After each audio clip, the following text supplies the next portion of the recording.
So in this video demonstration, I'm just going to give you an overview of the matrix in matrix technique. This technique is quite popular, especially when you've got no tooth to wedge against, but you want to create a nice contour.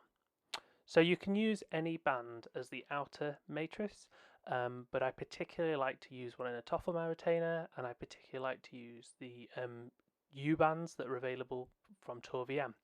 And in this case, we're going to use the standard one. The reason we like these bands is because they flare out so much. So they tighten really well low down, which is what you want for the matrix in matrix, but they also flare, so it's very easy, as you'll see, to place the second matrix. So just loaded it into the Toffelmeier. We actually like the U facing up. It supports the band a little bit better. It's not a mistake.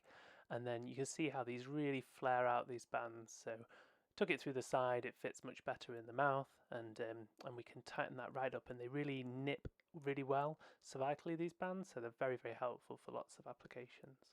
But if we filled this band now, you could see we're going to have a really poorly contoured restoration. So we're going to place a matrix inside, and here we're going to use a double curved sectional band, but you can use mylar bands, all different types really. Just put that in, and you can see that we're starting to get the contour we want. So one of the key features of the matrix in matrix technique is the inner matrix is well sealed, and the outer matrix being really stiff helps us to create that if we pack something between them. So here I'm going to use PTFE tape, which is what I usually use, but I have seen this done with a wooden wedge placed vertically, or even liquidam in the space.